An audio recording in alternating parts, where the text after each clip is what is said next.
Get to know Call Me Ace. He's a dynamic hip-hop artist making incredible waves in the music industry as a Billboard charting artist while tackling a corporate day job in the tech world. We discuss his inspirations, mantras, and secret to balancing music and career. Call Me Ace, welcome to the Chundria Show. How are you today? Hey, good afternoon. Doing well, holding up. Thankful for the next day that we have, and thankful for doing this with you. Wow. Now I'm so impressed because, a lot of people work those 9 to 5s and then they have these grandiose dreams. And, sometimes you have the idea that you're going to eventually someday get rid of that 9 to 5 and then just focus on, whatever you do at night or whatever, you're most passionate about. But I love to hear from someone who is multi-faceted in that, right? So you're a corporate worker by day. And I read that you said you were dedicated to living a rich life, not just a life full of riches. What does having a rich life personally mean to you since you're living these two worlds? No, definitely. I mean, well, first off, doing the juggle is, I wouldn't encourage it unless you really want it, And so for me, it goes with living a rich life.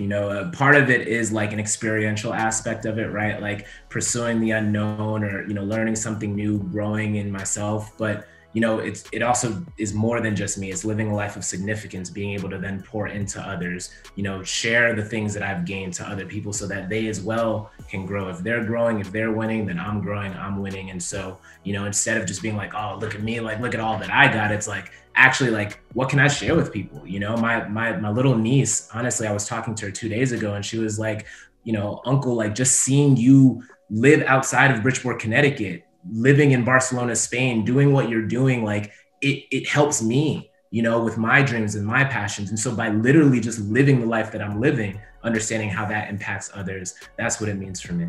Oh, that's beautiful. It's like poetry. And I love that you are a role model for your little niece, like for her to see that. That's amazing.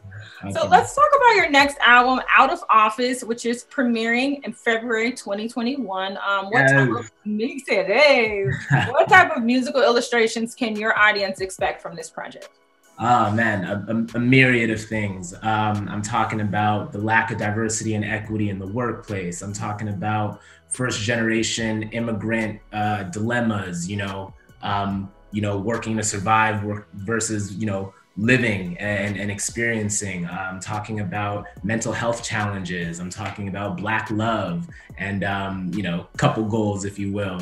I'm talking, building generational wealth. What does that mean, right? Like all these kind of things and more, for sure. All like with some lyrics and flow and metaphors and all that. So do you come up with these concepts? Do you have a team, or do you know what inspires you? It's me. What inspires me, just the life that I live. I'm thankful that I do have a team that's growing. Shout outs to Brianna, shout outs to Brian and J-Dot, and I can go on, right? Like, I even have interns right now. It's a beautiful thing. But none of these amazing people would be around me if I wasn't, actively trying to do this. I mean, when no one was around, I still had to do it, right? And so, it really just comes from the fact that I do believe that I have a calling. I do believe that I have something that people want to hear. And, every now and then you're like, man, am I just talking to myself? But then, someone just hit me up, a fan from Russia that heard me on SoundCloud, or a new fan in India that found me on YouTube. And it's like, keep doing what you're doing, don't stop, and it's like, okay, I see, and so that definitely helps. That helps. Well, now your latest music video for No Assistance is featured in the NBA 2K21 game. As an independent artist, how meaningful is it for you to attract these types of major opportunities? I mean, it's cool. I'm not gonna lie. It's cool, right? Like to, if you look at like the No Assistance video or the audio video on YouTube, you'll see like people being like, I heard this on 2K, or, oh man, I've been looking for this for a long time. Like when they heard it, right? And like, you see the metrics, right? The number of Shazams that are occurring, right? And like, I can only attribute it to the fact that like, it's coming from the game. So like, I see the impact for sure. But I mean, at the same exact time, like, and I don't say this in like any kind of like facetious way, but like it's just a thing. Like I still got to keep going, you know. It's like I'm thankful for the milestones for sure, but like I can't dwell on the past, you know what I mean? It's a new day, you know. There's still, I got a laundry list of things that I want to do still, right? And so while I am thankful for it, you know, I just see it as like another step in the staircase. Well, I'll tell you this, your humility is inspirational and admirable, because I mean, some people could be like, I'm on the game, you know, don't talk to me. Nah, I'm still thankful you're talking to me. You're still moving forward and still creating. And that's what it's all about. So aside from the music, what's your current corporate profession? I'm so curious. Man, so, you know, right now I work in tech. I'm on the music side. Music solutions is kind of like strategy and operations, really just helping the partnership team help our external partners, or, you know, the external partners of the company, just grow and be successful on the platform. So that's what I do during the day, strategy, operations. Well, it's not too far off from, you know, it's kind of there, you know. Yeah, it's music. I mean, you have to strategize, you know, creating your own music. So it's not too far. I mean, what's wild is that the way that I got the role before it even became music. Once I got the role, it was going to be something completely different. And that's basically how my my day job has always just been like the thing that where like I get to like build my business chops, you know, and then I get to like 11:50 p.m. just start tinkering on myself and building myself. But once I got this role, it was for something different. My hiring manager, 2 weeks after I got the role, was like, hey, like, you have these years of music industry experience. Would you want to do something, you know, kind of different, but like more aligned to your passions that you have outside of work, you know? And so I share that with, you know, all of my side hustlers, or, you know, my dreamers that are building something outside of your job, right? Like sometimes the thing that you're building outside of the job, if it continues to grow, can impact what you actually do during your day, right? And so I'm thankful that there is a little bit more, I mean, I'm not like paid to rap at my job, right? So like there's still a very like strong line between during lunch breaks. Yeah, you know what I mean? Like you still gotta like find your boundaries, right? But you know, I am thankful that there is a little bit more of that like overlap where I get to think about the thing that I also think about regardless, you know? And so that is. So you never feel like you have to choose. I feel like you're utilizing skill sets that you can use in both industry at any given time. What's your secret to balancing both careers though? Do you ever struggle with burnout or?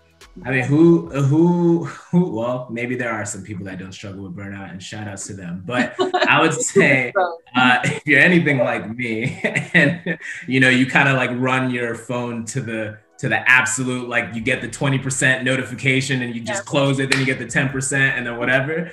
You know, three big things really. Like the first one, of course, is boundaries, right? Like you have to, there are days like Friday night, this past Friday, I worked at my job till 8 p.m. because I had something that was urgent to do. And Friday on 8, you know what I mean? Like, that's just not the most ideal, but it also had to get done. And like I care what I do right there, right? But like, for the most part, like, you know, you guys set your boundaries to be like, all right, like, I'm going to do this from 5 to whenever, like, I'm not talking to anybody, right? Like, you have to keep those strong for yourself and like have that diligence. Otherwise, like, what are you really doing? But then two, having a strong support system around, you know, like my wife will let me know like, hey, you're working too much, you know what I mean? Or like, hey, like, let's do something else. Or like, I can see it in your face, right? You're getting drained. And you know, thirdly, kind of in tangent with that is taking a break, and not just like taking a break, but like doing something refreshing. Like sometimes doing something completely different.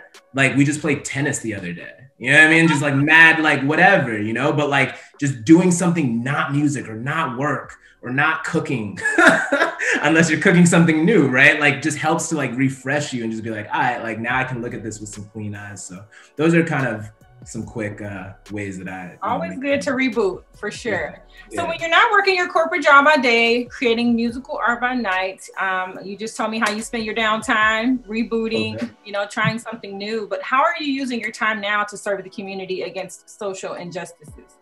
Yeah, no, that's a really good question, and something that I really do care about. And you know, I first off, like the way that I see my impact in the world, I don't feel responsible for trying to save the world because I can't. And as dark as this world is and as tough as this world is, I mean, we are all human beings struggling in this journey that we call life together.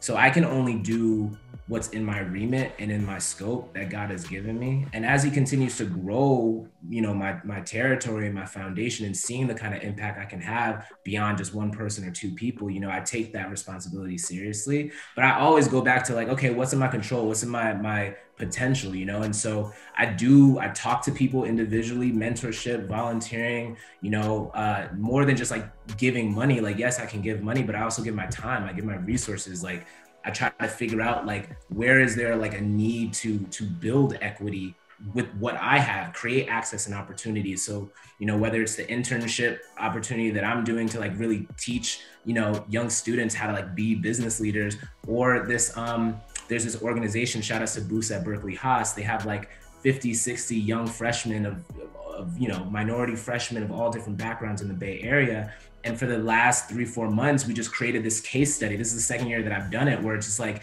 hey, if you had to be a consultant and you had to figure out like how to help Call Me Ace reach the next level, what would you help him do, right? Like, think about it. And, you know, they spent 3 months and they presented to me, like, you know, these 14, 15-year-olds, and they had some really solid ideas. Everyone told me to go on TikTok, so I'm on TikTok now, but they gave me, you know, even more like, hey, you can take your business here or there, et cetera. And just for them to like have that experience and realize like, hey guys, like, you could also work at a Facebook or a Twitter, or, you know, like yes, you can be, you know, a rapper if you want, but, you know, these are also critical business skills that can take you to these platforms, right? And just showing them that they can do that. Last time I went back home, Bridgeport, Connecticut, one of the kids told me like, just because I see where you're working, I know I can leave Bridgeport, Connecticut too, which is the inner city, you know? And I told him like 13 years ago, I had no idea that I would be where I am. You know what I mean? Like, I remember vividly sleeping on the floors, you know, being in homeless shelters back home, right? And so if that is what you get from me, like, I have to tap back into my communities like that. I have to go and just show them like, yo, there's so much more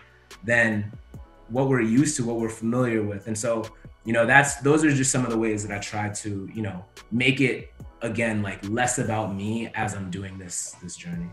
Well, thank you for pouring into our future leaders. We need all the help we can get taking care of us, and, you know, a number of years. So thank you for everything that you've done, you know, to, you know, be an activist, to be a creative, to be an artist, and to be a businessman, because it's not all of it. Doing it all at one time is not easy, but you make it look easy. So kudos to you. I want to thank you for being my special guest on the Chundria Show today. If anyone is interested in listening to your music or following your journey, what's the best way to connect with you? Wow. Well, first of all, thank you again for having me. This is an honor. And, you know, I look forward to, you know, having others see this, and hopefully someone can take something away from this.